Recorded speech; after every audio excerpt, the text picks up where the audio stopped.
Now then, people, welcome back to the Just Your Football Show. It's time for the final word on an FA Cup triumph for Leeds United. Leeds United beat Peterborough 3-0 away. We've been drawn at home in the next round as well. That does happen.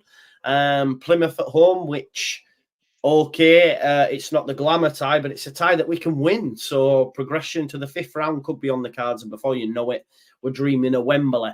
But before we do that, let's talk about yesterday's game. I've got two fantastic guests with me, of course, Luke and Evie. You didn't hear them on the post-match, so obviously we've got some fresh voices as well. JT is going to be joining us. He's just a little bit late from football or something, he said. I mean, they must play football late in London. But yeah, it is what it is. But Evie, you're smiling away. You seem pretty happy. Leeds United are through, and we've got a home tie in the next round. How was it for you yesterday's game? Oh, I loved it. Absolutely loved it. It was, the thing was, I know this may sound slightly negative, and I don't mean it to, but we didn't even play particularly well, in my opinion. We got the job done, but obviously with the players hadn't all necessarily played with one another much, so it was a bit disjointed at times. There were quite a few positives. Firpo and Anthony linked really well down that left-hand side, I thought, considering they've barely played together. But yeah, it was just, we did what we needed to do, and they didn't get anything either. You know, we didn't even concede a kind of obligatory kind of consolation goal for them. So I was very pleased with it and looking forward to Plymouth at home as well. Is it wrong that I was almost disappointed that we didn't get an away fixture just for that kind of strange record to continue kind of thing? Yeah. But yeah, no, I am pleased that it's at home. I might even be able to go and see it. So fingers crossed. Yeah, happy days, happy days. Luke, you were at the game, mate. How was it? Where were you for the goal, first of all? Where were you? I was almost in line with Paddy on the side. So you weren't behind the goal? No, so we had half the other stand on the side as well. But I don't know if we had a better view actually, because we saw him come across, chest it and hit it, whereas they will have just seen it from behind. So he almost takes his first touch with his back to our fans behind the goal. So yeah, no, but I was stood with Big Lou and my daughter, and me and Big Lou just looked at each other and laughed. Like, we couldn't actually believe it. Do you know what I mean? It was sublime, mate. It was a great feeling. I think I was having a debate with myself earlier as to which was better that I've seen live out of that and Ducara's in recent history. And I think Paddy's beats it. You know. Yeah, it's right up there. I was at Ellen Road for Ducara's. Obviously, I weren't for Bamford's, but Bamford's was. I think it's the fact that he chests it in the air as well, Luke. He's off the floor. That's the thing. He's not even on the floor when he chests it. Do you know what I mean? It's some technique, and the best angle of it is the latest angle that Leeds United released. So the way we're playing, so behind our goal almost, and it's zoomed in, and he comes across, and people are saying if that's a Premier League defender, he gets to it, he doesn't get a shot for a Premier League goalkeeper. That's not true, because we played the ball out of our half, and he's come across on the angle, chested it like that. They sent the defender the opposite way, who slipped. And that any defender would have been yards off him, and he's just hit it first time. You know, the keeper's not out of position based on where the players started or anything like that. It's just a great all round goal. I really enjoyed it, and it's not very Leedsy to score, is it? Because we tend to either try and walk the ball into the net, or you know, by some nook or crook, we don't score many goals like that anymore. I mean, probably the most recent was to that was probably Ducara, wasn't it? But yeah, it was just a great day out, mate. To be fair, and just to sort of extend what Evie said, we didn't look overly good. We looked competent and professional. It was a professional performance all in all, wasn't it? You know, we got the job done, come out of it unscathed, and yeah, I don't think they caused as many problems, if any. Maybe Clark Harris on Shaq, who I thought still had a good game. But probably their biggest threat was Clark Harris down their left. But I still thought Shaq did a good enough job on him. Yeah, I agree. I think that's the key takeaway. I agree with both of you. What you said, we weren't amazing. We didn't play scintillating stuff. You know what I mean? We were just professional. We did what we needed to do, and it's been a long time since we've been like that. You know, even when we think to Bielsa's time in the cups, he always threw them. He would have planned substitutions. Even if we were losing, they would still bring on them subs. And it's like, but we're losing the game. Like, but that was Bielsa's way. We had the debacle under Jesse, of course, as well. And even before that, Gary Monk, when he played them two brothers from Doncaster, I forget the names now, when we got beat, I forgot the name. Is it Whitehead? I can't remember. But anyway, we've just continuously... Huh? No, it wasn't Jay White. That's No, mate, no. So it was Billy White. I can't remember. Anyway, it doesn't matter. That's irrelevant. We were just notoriously put... That's it, the Mackay brothers. Dale knows the score. So they he almost threw that game because he wanted signings, and that did Monk. So notorious, we do really poor. So it was nice to see a professional job. Farker said he would play a strong side. Yes, there were changes within that, but it was still very strong. Professional job, JT, wasn't it? And listen, Farker took Norwich to a quarter or semi-final, I can't remember. So you never know. Hey, mate, that's what I'm saying, man. Final of the playoffs at Wembley Stadium. We go there, go to London, do a job, win that. Couple weeks later, go there for the FA Cup next day. final. It's the next day. Well, there you go, mate. Day. Back to back. That's what I'm talking about, mate. Back to back trip to Wembley. Get booking that hotel overnight. But no, if I heard you talking about the Bamford thing, obviously compared to the Cara levels for me, because the Dakara one, obviously, if you volley a ball first time, you can fluke it sometimes, you can get it. I'm not saying it was a fluke, but you can. But the thing Bamford did that I thought was so amazing is if you look at it and you don't notice it until you see that new angle you said they put out. He's actually mid-air, like his feet aren't planted in the ground when he first controls it. He's leaping up to get it off balance and still manages to somehow gently flick it with his shoulder perfectly onto his left foot. I thought it was beautiful. But yeah, overall, as you said, we didn't, blow people away with our performance, but I don't think we need to. I think it's better that we didn't even. We're saving ourselves for the more important games, and we're just getting the job done when we need to get the job done. And when do Leeds ever do that? Barely ever. Yeah. So, I mean, I'm not going to repeat everything that I said yesterday, but as you said, professional performance, so it was good. Yeah, no, exactly. Yeah. It was great. Evie, I feel like I have to give you a moment because Archie Gray was deployed in midfield, and you were coming for me, and he had a good game though, didn't he? Really good game. I think I'm not saying I dislike him at right back. I just like him more in the midfield. I think he just pushes us. He wants to do something with it, and I will agree with you that his shots weren't amazing, but he had the guts to take them. And that's what I want from all of the midfield. I want them to have the guts to do it, because at some point it'll go in. If you don't take the shot, the goalkeeper's not tested. We need to test goalkeepers more, rather than like what Luke said, in the fact of we just often walk the ball into the net kind of thing. It was nice to see shots going in from, further than the 6-yard box kind of thing. And he was everywhere. He was really, the irony is I actually think he was defensively better playing in midfield than he has been when he gets caught out playing right back. And for me, that's because he stays back when he's in right back because he's not as confident as he is in midfield. In midfield, he was here, there, he was everywhere. I think that's more of a tactical issue. Yeah, but I think that as well comes from, you look at Byram, and yes, Byram does get up and down, but he also knows that he can make a tackle because he's been doing that job since he was a teenager. So he knows that he can do that. Whereas Archie Gray has only played against boys as a right back. He's not played against men. This is his first kind of run as playing proper football against, grizzled people in the championship. So whereas I just thought he offered so much spark, he wanted the ball to continue to move forward. And it's not that I don't think he's good at right back, I think he's better in midfield.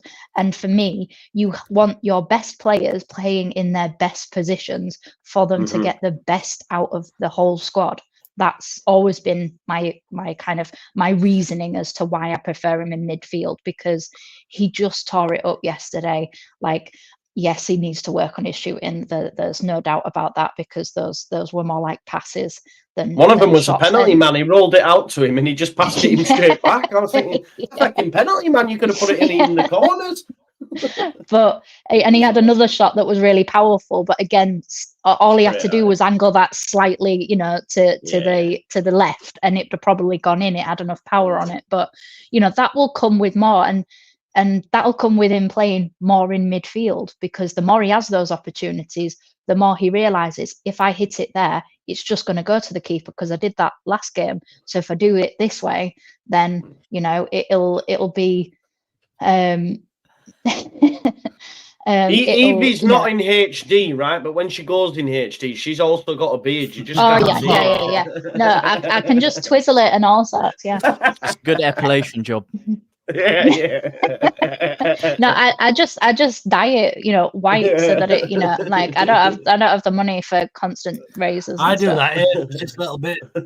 Yeah. Just there, look. Like I've been drinking milk from a plate. Wait, actually, curious question. I may look like an absolute idiot here, but with people with different coloured hairs, like lighter hairs, like Ginger, is it more likely you go silver or grey, or is it less likely? I don't actually know, because I haven't seen too many. Like, because I know you get salt and pepper. If I got like silver hair, I'd have salt and pepper look. I don't think you could have that. I think you're just a ginger your entire life. Got it? No, look, man, it's there. There's a little white bit there. Can you not see? It'd be more like salt. Instead of salt and pepper, it'd be more like salt and saffron kind of thing. I'm waiting. I'm waiting for that. I'm waiting for that grey beard, man. I think I'll pull it off me. I can't lie to you. But it is no, same. I don't know why. I mean, I don't know where this has come from. Mate. Real men use bro. Yeah, Old Spice. Old Spice. Yeah. Anyway, Gary Paul says 9 months. Jeepers, still not fed up. Joking. Hello, team. Hope you're all well. First time saying hello to Evie. Hello. Stick to your guns. You're always right. I mean, she's definitely not, but we can say she's sometimes. Joe, I'm never wrong. It's just delayed success. So that's a good way. Do you know what? I'm stealing that as well. I'm having that the next time someone comes from it. Luke, what did you make to the lineup, mate, when you first seen it? Shackleton at right back. No Luke Ayling, no Creswell. Let's talk about Creswell. Were you surprised to not even see him being in this squad, man? And obviously his dad had put that message out as well. It's game over, isn't it? I think his dad's done him no favours. I think we might have seen him in that squad had his dad not tweeted or whatever it was, Instagram or whatever it was on. I think we might have seen him even on the bench. Do you know what I mean? I think Farkas might have thought to himself, well, you know what? Prove yourself. I'll give you 20 minutes and I'll make a decision based on that. But it sounds like he's seed sown, and we know where he's not here anymore. I seen somebody tweet. It might have been Jer actually saying he's not wrong on about Creswell's dad, and I was like, well, he's not wrong. But could you imagine Archie Gray's dad or Archie Gray's uncle or something tweeting something like that if he wasn't getting game time? And you've just got to weigh these things up, and common sense prevails. Look, if he was good enough, he would be playing for us week in, week out. He's simply not as good as Struijk or Roden. So that's the reason he's not been playing. Now I can understand a little bit of saltiness, shall we say, that coming from his family and stuff. But yeah, he's been a professional footballer as Richard Creswell. He knows the game inside out. He should be advising Charlie much better for me. So yeah, I think it comes across salty and needy, and everything we don't really want at the football club. So look, even whether he's better than Liam Cooper or not, I'm quite happy that Cooper has been getting the time over him, given that outburst. And I know it's not Charlie's fault, but again, we always mention it on here. We don't actually know what goes on behind closed doors. We don't know how he trains. We don't know what he's like to be around as a character. You know, he had a mixed season on loan at Millwall, who had a crap season last season while he was there. Yeah. So, you know, the proof's in the pudding. If he was the best centre back at the club, he would be starting week in and week out. It's as simple as that. That is fair. But yeah, in terms of the actual lineup, probably what I expected. Yeah, probably what I expected. I probably expected either Bamford or Pirot, if I'm honest with you, and somebody else, maybe Paveda starting in the 10. I was a bit shocked to see Pirot still in the 10. What did you make to him being back in the 10? Are you I concerned? thought it was poor. I thought that was a Yeah. game he should have been standing out. You know, however much we paid for him. Was it 15 million? 12, I think. 12 million. We've paid for him, and he's lining up against, you know, a team 24 places below us, 23 places below us in terms of English football ladder. But he should have been standing out in the 10 in there, and he didn't. He was getting the ball took off him far too easily. He wasn't releasing early enough, and he didn't look like a 10. Now I don't know whether he's doing that to make a point. I'm sure he isn't, but you know, when Georgie played in the 10 and he came on at the 9, they both looked over the moon to be playing in those positions. So, yeah, I'm quite surprised that Farke had another look at that experiment in this game. But hopefully that was enough to tell him that this ain't it. You know what I mean? Yeah, you would hope so, definitely. The Mum Overlord says, Gingers go white. My hubby is ginger and his beard is almost Santa Claus-like. There you go, then. To play devil's advocate potentially on that Creswell situation with his father, with the comments and whatnot, could that not potentially be a way of forcing the club's hand to let him go permanently? Because we've all sat here many times and said, listen, the ideal situation, let him go out on loan, try and keep him tied down long term, let him get playing time to develop. Obviously, I think we'd also be in agreement the best thing for Creswell personally is to go out on a permanent move somewhere and, you know, really get himself established somewhere. Could that potentially be a way, I know we all think it's wrong, but of forcing the club's hand to do that? I don't think so. I think it's just not cup tying him for wherever he goes out on loan, hopefully. I think no, but I'm talking about the comments. I'm not talking about the club's decision. I'm talking about the comments made. Are they his dad's comments? Yes. Are they not potentially a way of souring things with the club or forcing their hand to let him go permanently instead of a loan move? I see. But I suppose they've seen how the club stood still and you know didn't move with the Nonto situation, and that was far worse because that was a player who was actually playing and had, you know, quite a few good moments in the Premier League. So I think he'll leave in January, but I think it will just be a loan because I think they'll reassess where we are in the summer. And I do think if Farke is still the manager, I think he goes in the summer on a permanent deal. But for me, he needs playing time so that he can increase his value. With us giving him a long-term contract, we're just shooting ourselves in the foot if we sell him now because he's had no game time. So he won't have earned, his value won't have really increased that much between him signing a contract and now. So it would be a really poor business decision to let him go on a permanent now. And I think if we do let him go in the summer, there will be either a buyback clause or a sell-on clause, or maybe even both, like Liverpool do. So I don't see them going on a permanent in January. Do you think then, Evie, that the reason he's not left yet, and I know it's only the 8th, but let's be honest, the majority of Championship clubs take Charlie Creswell. Do you reckon the reason he hasn't gone is because we're waiting on an incoming before we can let him go? I would have thought so, yeah. I think the Spence situation has probably delayed a lot of other ins and outs because obviously nobody maybe a month ago would have. I think the Creswell situation has been like simmering in the background for the last couple, if not basically since the summer, since he signed the new contract. It'll have been bubbling, especially when obviously Cooper was injured, when Rodon had his red card suspension and, you know, he moved Strauch over to right back instead of playing him. So I think that's been simmering, but obviously nobody could have predicted a loan signing, especially one of the caliber that we were sold, going back halfway through the season after playing 7 or 8 games or something like that for us. So I think he's put a major spanner in the works. I don't think at the beginning of December.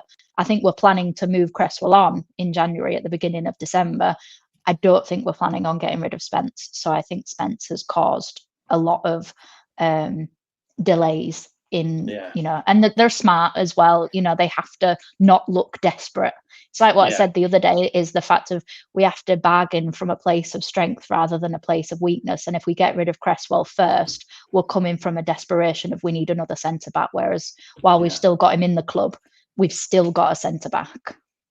Yeah, no, that you make perfect sense, and I do think the 49ers do move like that. They don't want to be going into any sort of negotiations, being the one, like you say, looking desperate, not holding the cards, if you like. I think what we can see from the summer, they're solid when they do move. We've seen Spence, that was a shock to us all. We've seen Rodon, Ampadu come out of nowhere, really, and they've been amazing, bar Spence. So, yeah.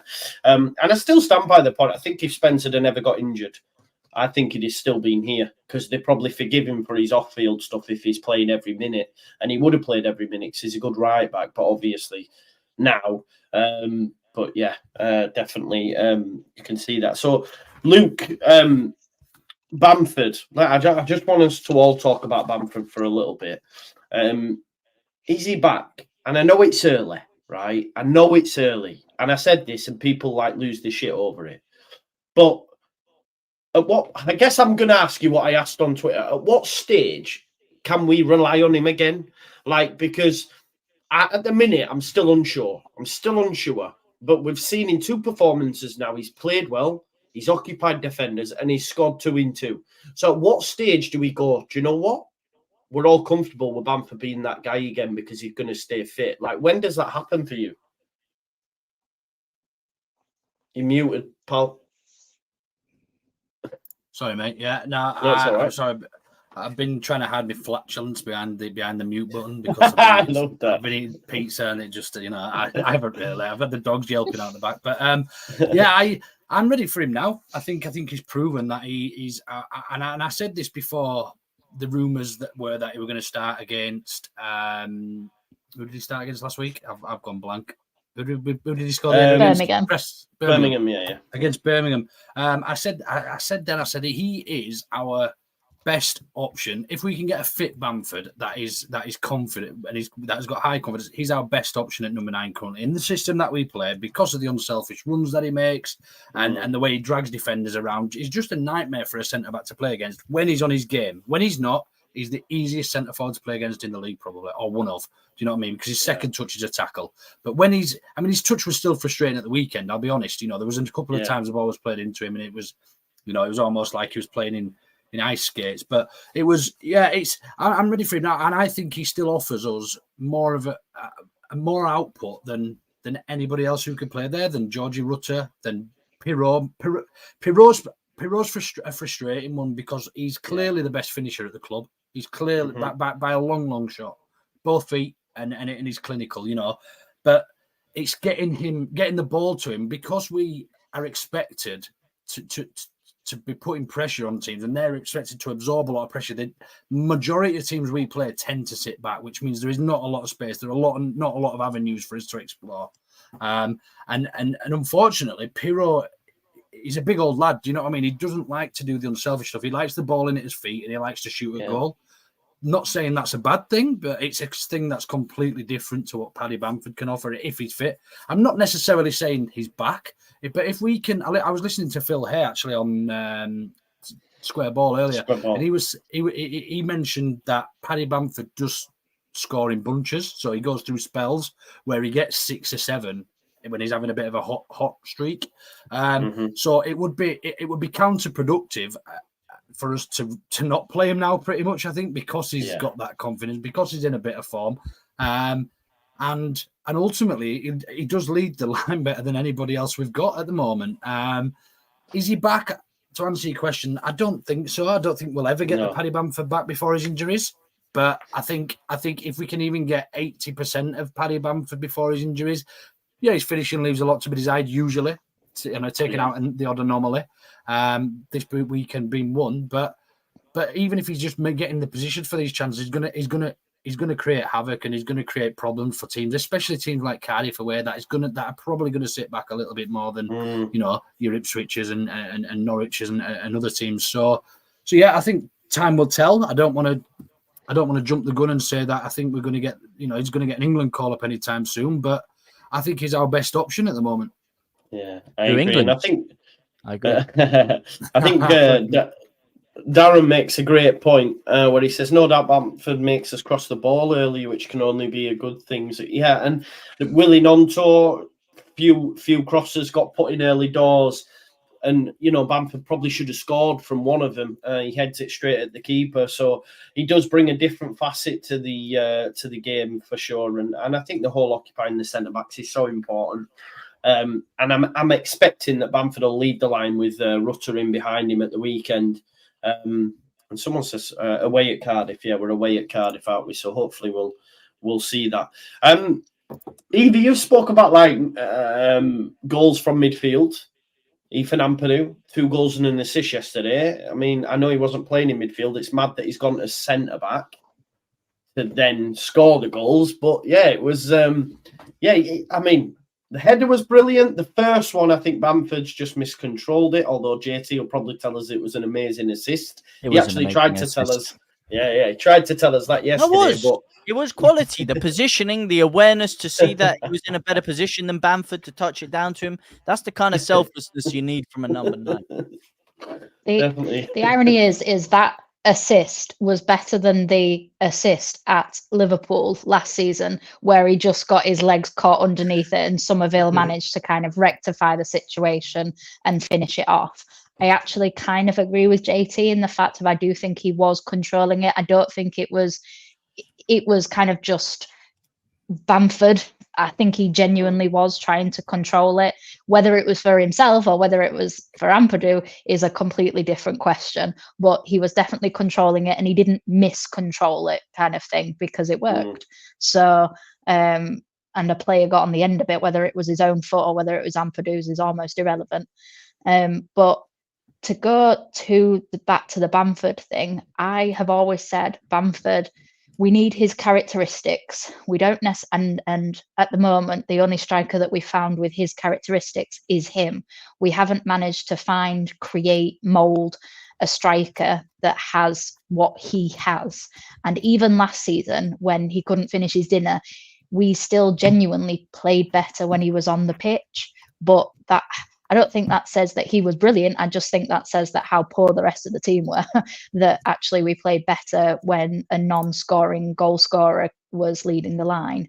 But for me, we don't rely on him because we relied on him in the summer window of 2021, January of 21-22, summer of 21-22, winter. So summer of 2021, January of 21-22, summer of 21-22, January, we got Rutter in, and he's not a number 9, as we can now conclusively say this season. So, and then this summer, again, we didn't replace him. So that's 5 transfer windows now where we should have got somebody to replace him.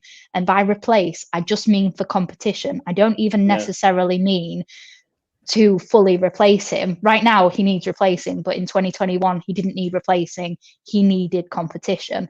So that is neglectful.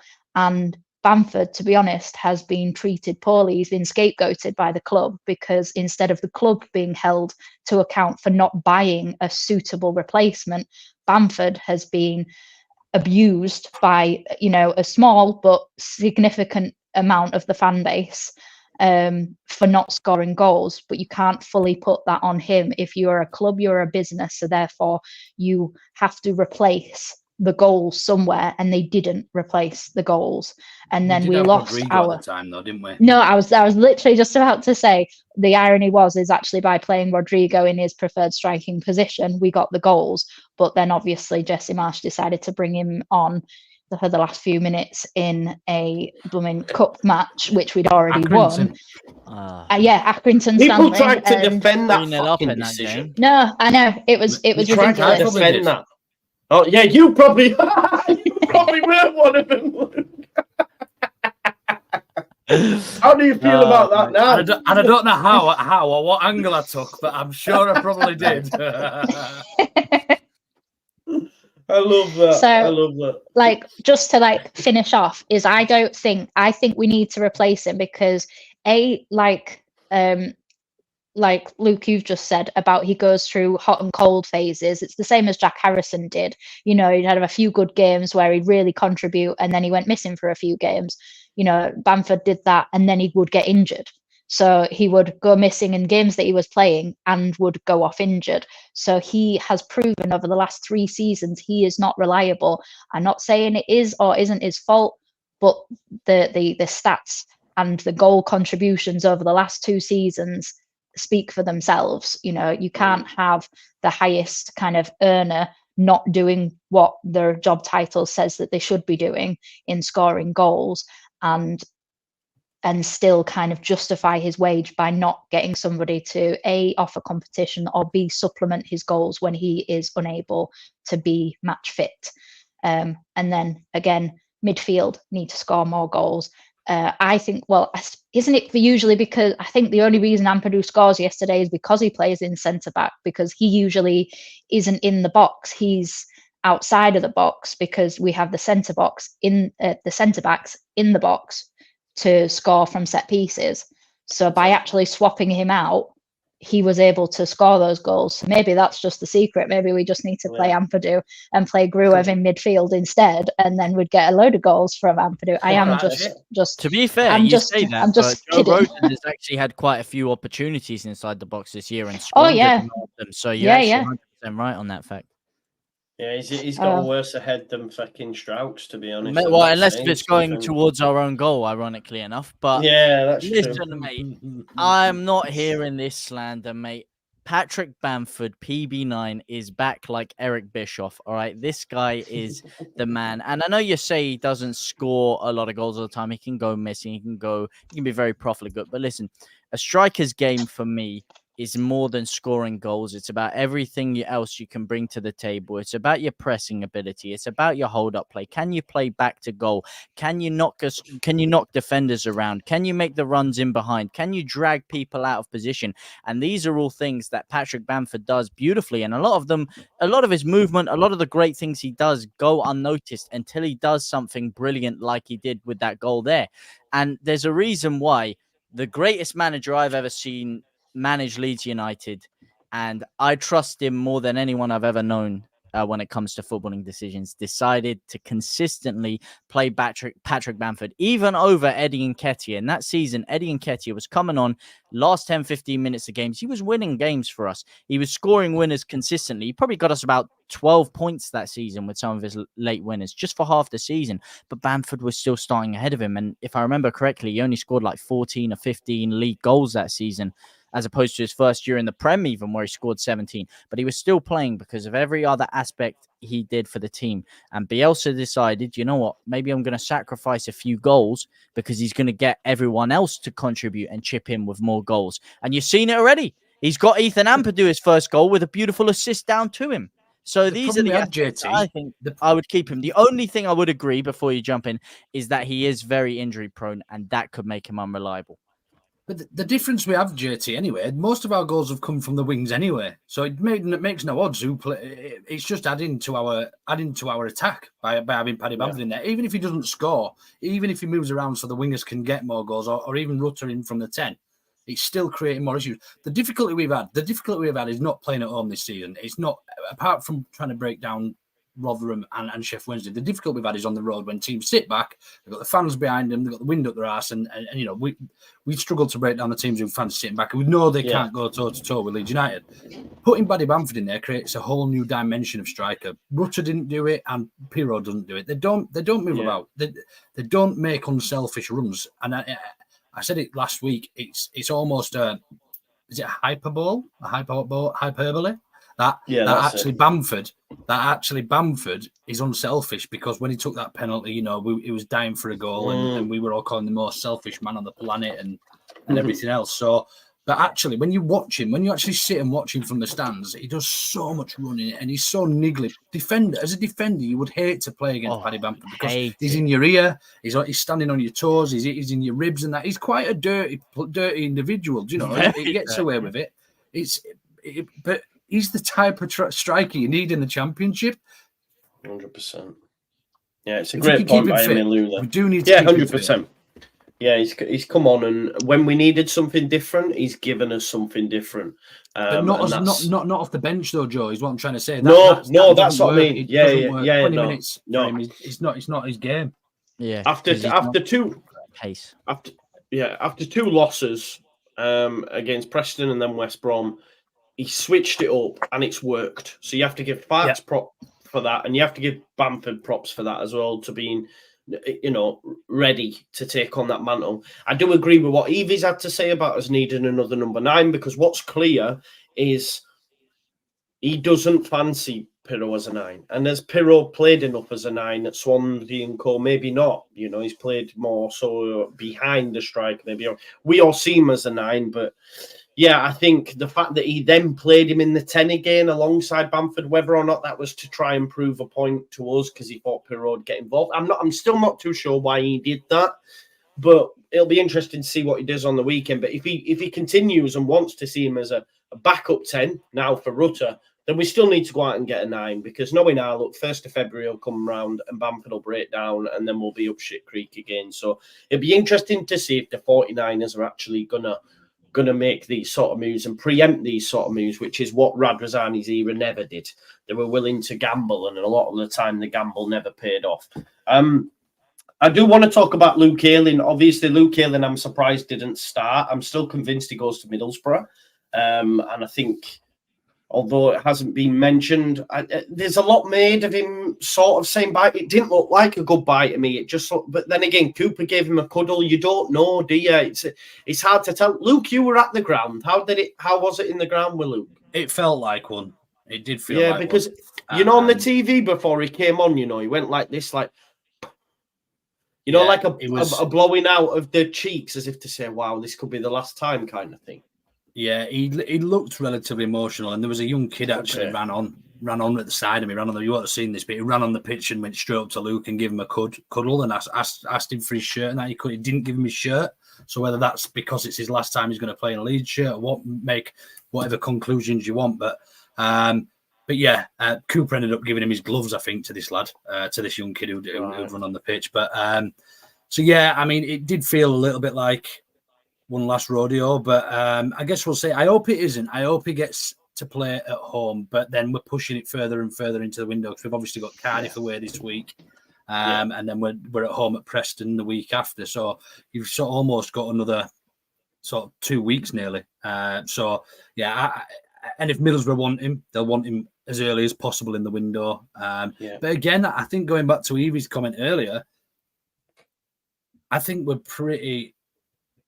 I think we're going to be a bit tough in this window, in the fact that we're not going to let players go until we have got somebody who can replace them. And whether it's a right back or a left back, and then maybe looking at Shackleton as the backup right back, or Byram as the backup right back, and Firpo and a different left back. I just don't think. I think we're in a good position. I think we're in a position where actually we've got enough strength in depth, albeit we would like better players in that depth potentially. Mm-hmm. But we're actually in a position where we're all right, you know what I mean? We're just all right. We've got enough depth, but if we want to improve, then we need to improve before letting these sort of players leave. But yeah, unfortunately, it does feel a little bit like that. He played quite well when he came on as well. Looked pretty lively. Exactly. That's why I'm sat here scratching my head, because you guys are all the way you're talking is as if you resided to him going, or you want him to go.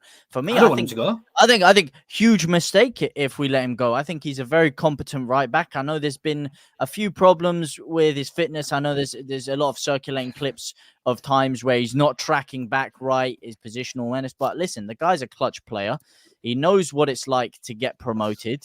He's done it before with Leeds United. He's invaluable, I think, in the dressing room to the youngsters, the Archie Grays of the team. He's invaluable to the Nontos, the Sunvilles. I think he does a great job behind the scenes for Leeds. I think he's a lovable character who raises morale. And on the pitch, he's a clutch player. He always pops up with a goal, and he always pops up with an assist. But I think that we have to be a little bit realistic in terms of his contract ends this summer. So Leeds United need to make a decision on whether or not they're going to re-sign him. They're not going to, and nor should they. His third choice at the minute. You're not going to give him a new deal. So if Borough are knocking at the door, then you allow him to make that move for me. I think we owe him that, because Borough could offer him. Just let me finish, bro. Okay. Then we have to give him that opportunity because he's not getting a look in. He started at the start of the season. He's been usurped. He's now not even getting in squads sometimes, depending on injuries. So I think, you know, prior to the game, he wasn't in the last 3 match day squads, I don't think. So I think it's unfair to just say, let's keep him as a cheerleader. I think we have to come round to the idea that he's going to leave. And I think he needs to be allowed to leave because he's got a family. It's all relative, but we can say, oh, well, we'll keep you here. But if Borough say we'll give you 2 or 3 years, you've got to take that man for himself. I thought he'd have started, but yeah, I think for me, like, I love the guy and I hope he gets a send off. But again, you know, he's not been injured, Danny. That's bullshit. Where have you heard that from? He might have got injured, but he hasn't been injured from the last couple of. He's just not been in the matchday squad. Go on, sorry. What were you saying, JT? He had a knee injury. What I was saying to you is, I mean, I don't think he is a cheerleader. You know, the way you're misconstruing what I was saying there. I don't think we just keep him around because he's I'm saying though that's what we can't do. I think what I was asking you, you said he's third choice. I was saying, do you think he should be third choice? Because I think definitely should be over Shackleton in that position, and I would actually put him in over Archie Gray. I put Archie Gray in the midfield. I think Ayling is a more competent right back than Archie Gray is at this current moment in his career. No chance. I think Archie Gray in the midfield, yes. But at right back, listen, we can agree to disagree. I think Ayling is actually quite underrated in that position. Not he's underrated, but he's also half as quick as Archie Gray. If you put Archie Gray, JT, in the positions if you put Luke Ayling in the positions that Archie Gray's been in and the players he's been up against this season, we would have conceded twice as many goals. Yeah, I don't think so, because also if you look at defensively, Ayling is a lot more experienced. He knows how to buy a foul. He knows how to close out. He gets forward. He gets forward more than Archie Gray. Exactly, and that's a very invalid. I'm going to agree with Joe right now. I would prefer Archie Gray as a right back than Luke Ayling, because he lost his legs and he proved that for the first 5 games of the season that he was playing at right back, and we conceded 4 goals in the first couple of games, or in the games that we did concede goals, they always came down the right hand side. And I love Ayling, absolutely love it. And everybody who, whenever you're in the stadium, everybody loves Ayling, absolutely, you know, adores him. But football, especially at this point, is such a fleeting career that we have to allow him to go and play. You know, if he wants to stay and go straight into coaching, fine, but I don't think he does. That's never he hasn't kind of moaned when he's had to come on, which for me says that there's a player in there that still wants to play. We have to outgrow him now. You know, we have to move on, you know, and as everybody knows, Joe is the biggest old guard apologist, and the fact that, you know, even Joe's coming out and saying that we have to let him go, I think speaks massive volumes. And the fact that I'm saying I'd rather play Archie Gray at right back than Luke Ayling, an actual right back, again, I think says something, because his legs are gone, and we can't afford, because we are now under such tight constraints, because we have dropped so many points this season, we can't afford to be sentimental if we genuinely want to push to get promotion. Luke is genuinely better at scoring goals than he is defending them now, and that shouldn't be the case of a right back that we need right now. We have to be solid in defence, and for me, we have lost more games through our defence, through our full-backs, than we have through our centre-backs, and so for me, we have to strengthen in those positions, and Luke Ayling is third choice. And just to counter that, and to slightly agree with JT, because of his character and his natural nature and him being around the club, and we speak about it every time we're on here about knowing Leeds inside out and being Leeds. Again, are we in a position where we feel we've got enough leaders, we've got enough people like that, we've got enough people who are? I mean, I think cheerleaders is a little bit harsh, a little bit disrespectful, but you know what I mean. Apologies. I know what you mean. I know he's sitting there, but I'm sure. I mean, we've only got to go back to Farker's press conference and talk when he was talking about all, you know, these personal skills rather than actual football ability, when he was relating to Jed Spence and what he expects from a player. And Luke Ayling actually ticks all those boxes. Now he's not a great footballer anymore. He's not shot, but he's not as good as he once was.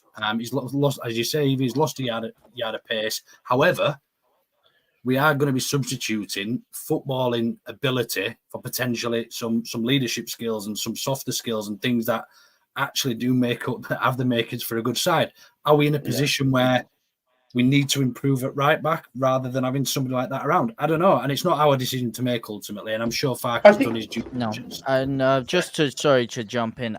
Listen, I hear what everyone's saying. You know, he's not the same player that he was before. But what I'm saying personally is, I still think, as you said, with the leadership, he has an invaluable role to play. And I would much rather take the hit on getting money from selling him now, if it means that he can play a role in getting us promoted, whether that's one game, whether that happens to be a playoff game or whatever. But in that clutch moment, 10, 15 minutes to go, you need someone to hold the game out for you. You need someone to get you a goal or something. I think Ayling is that man, and I still rate him as someone that can do that. And for me, I would much rather take the hit and keep him in and around. If it was Football Manager, if it was Football Manager, I'd have him playing with the 21s and passing on that knowledge and everything. If he's not playing for us, I would. And I know it's I hear it. And listen, you know what I mean. That sort of player is. I think. But is that not more disrespectful playing for the under 21s than he's had a full career play? No, if he wants to, fair enough. But if he wants to play football, then surely he wants to play actual football. It's not Football Manager anyway. I was talking about for Jody in the comments. Let me just come in. But I think Emmy Lou's right? She finishes her statement by saying, what's the harm in keeping him as backup if he wants to be here? 100%. If Ayling wants to be here, I'm not advocating selling him. Let me just say that. I'm not saying get him out. I don't understand that sentiment. Never have when fans say they all need to be sold. It's like, well, football doesn't work like that. Like, you can't do that. If it was up to a lot of the fans, and everyone's entitled to their opinion, and I tried to mix it up on this channel, but if it was down to all the fans on social media, for example, none of them would be here. They'd have all been sacked off in the summer. And you just can't do that. But I think with Luke Ayling, if we're being honest, if we do bring a right back and a left back in, which we hope we will. So say if we do that, he doesn't even get on the bench. And I think that's the point I'm saying is like, he doesn't get on the bench. If we bring in Connor Roberts and JUSTJOE, let's just say for argument's sake we do, he doesn't get on the bench. So that's why I'm saying maybe he would want that move as well. But I don't know. We'll have to wait and see on how it develops. But look, we've come through unscathed. That's the most important thing. We've progressed to the fourth round, getting ahead of myself. We've got Plymouth. JT, how do you feel about that time at Plymouth? It's a championship team. It's a game at home where we're unbeaten in the championship. You got to fancy our chances. I know you mentioned getting through to the final anyway, but you've got to fancy that's a bit further. Yeah, big time. Listen, I want a good cup run. I don't want to just sack it off. Obviously, the league is the most important thing, but I don't see why we can't go through both. It's only an extra game here and there. Obviously, depending on which part of the season, it could get bad. But Plymouth, for me, good tie. Not the best. Yeah. We could have got a Maidstone or something like that. That was top of my bucket list. But I'm not mad at it. For me, I'd much rather get a really bad team. I know Plymouth are not really, really bad, but they're still a team that we can comfortably dispatch of. Or I wanted to get a huge team like a Man United, an Arsenal, or a Chelsea. I didn't want to get like a mid-table Premier League side. I didn't want something that was going to be tough. Palace, Fulham, yeah. It's not an exciting game that I'm getting myself up for, but at the same time, it's still going to be very draining and detrimental to the side and everything. And our pushes in the championship. So I'm happy with this. For me, I think that's another round we get through comfortably and progress forward. And you know what? I like a bit of excitement. And it was like last year, we were in a relegation battle. I know everyone wanted to focus on the league, but I was really disappointed when we got knocked out by Fulham in the cup, because it actually was a game that actually got me excited for as a fan. That I was like, you know what? I'm actually, for the first time in ages, I'm actually excited to watch Leeds today. And I want to see what we can do. So Plymouth, very happy with it. I think we'll get through. And hopefully I'd like to at least get to a quarterfinal or something like that. I think that'd be a nice thing for the season. I think there's a genuine possibility of that. You know, we've seen some of the big boys get knocked out already. Obviously, Arsenal have gone. There's a couple of Premier League ties this round as well. West Ham Forest, I think, Chelsea Villa. So it could well happen. Spurs City. Tottenham City, yeah. So why not? You know, if we get through and listen, I fancy us even against Premier League teams at home. I think, you know, at home we've looked good, and it's become a bit of a fortress for us. So you go in with that confidence. So hopefully it'll, you know, we can have a cup run. I agree with you. You know, yesterday I'm saying before the game I'm not really arsed, which I wasn't. But then you win a game and you're like, all right, okay, we've got Plymouth now, and it's like, yo, let's go. Let's go. Just slowly start to creep further and further along there. The one thing I don't want is a chuffing replay. No. If it goes to a replay, I would rather lose than go to Plymouth twice in a week, or a week, 2 weeks, or whatever it is, because we got them in February as well. So the replay would be somewhere around then. Yeah. So we've only got 2 league games now as well, because the FA Cup game's a week commencing the 27th, which means the Norwich game will be moved. So we've only got 2 league games left now of this month, and that's obviously away at Cardiff and at home against Preston. Is it Preston? Still, you fancy us to get 6 points, right? The big one. This is what I'm saying. It was nice, the FA Cup, but we for me it's a must win. It's a must win, and I know that might, but we've got to win. Evie, you're nodding your head. We've got to win, haven't we? We've got to get that away form in the Championship sorted, man. And I think as well, we don't just have to beat Preston, we have to absolutely annihilate them, in my opinion, because of how pitiful we were when we played them a few weeks ago away. So I think we really need to kind of say, well done, you beat us, we were terrible, you know, well done, but now you're at our home, and, you know, we're going to make you regret it, kind of thing. And we still haven't really seen a statement win, because even though we hammered Ipswich, it wasn't even a competition. They were that poor that, you know, I want to see a bit of something. I want, you know, if they're going to be pitiful, I want us to put 7 against them. Like, you know, and now that Bamford's firing on all cylinders, fingers crossed, I don't see why that can't happen. And I'm not saying he has to get them all, but his hold-up play has to come into good effect, and everybody has to be scoring. You know, I want Melier scoring a goal. You know what I mean? I just want something kind of ridiculous. You know, I feel that we owe it to the fans who travelled away to those really terrible games.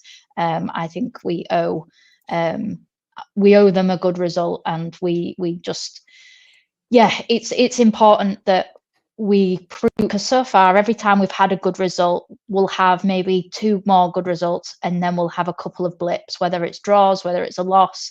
We haven't had that consistent run that, say, well, all of the top 3 teams have had consistent runs, and we haven't had that yet, you know. And maybe they've all peaked too soon, and that's what I'm hoping for. You know, I'm hoping that that's what Farke's kind of been telling us to go easy for all this time, when we've been kind of getting het up at him, and actually now he kind of puts his plan, you know, hits the big button, and this is us kind of until the end of the season. I'm not saying we're going to go unbeaten, but I can't. 7 points is nothing though, is it, Evie? It's not. Oh no, but we have to take those opportunities, which means we have to play Rutter in the 10, and we have to play Bamford, fingers crossed, or another striker if Pirro can't find that form. Pirro either has to get training so that he can transform himself into that player.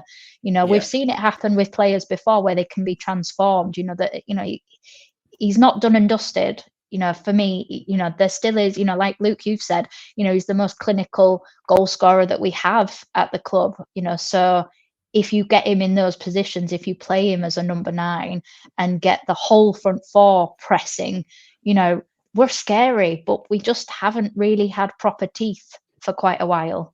And that's what I want. You know, I want us to say, right, we're here, lads. You know, 7 points, that's nothing. We can do it in our sleep, like Parag does contracts. Cardiff an easy place to go, though. No, I'm telling you now, definitely not. It's not a nice place to go, and notoriously we've struggled down there. I mean, they got pumped in the cup, didn't they? By Wednesday, was it 4-0, 5-0, or something? Only recently, but other than that, I mean, they're not. I think they're about 7th or 8th in the league, aren't they? Yeah, they're doing well. I don't know what happened there. Evie, you back? What happened? I have no idea. Oh, right. You just flew out and then flew back in. I was thinking, well, I don't know. She had enough of hearing me talk, hadn't she? Yeah. So I mean, I think it'd be tough. I think this would be a tough game. And then, I mean, even Preston are going to have the tails up. They beat us at their place on Boxing Day. You know, there's no gimmies in this league. No.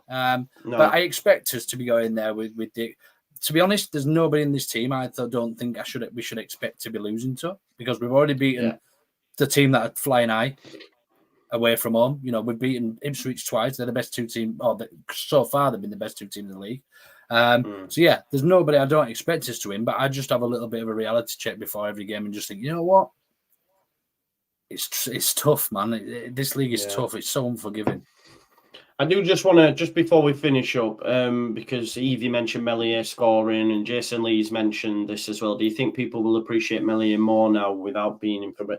Are we all, listen, I think 100% he comes back in. I have seen some takes on social media that he's, Klassen's distribution's been great and all that. And I'm a bit like, I'm not sure. And then also talk of him, he's barely been bloody tested. I think Meslier has to come straight back in for me. Does anyone disagree? And would you give Klassen a run?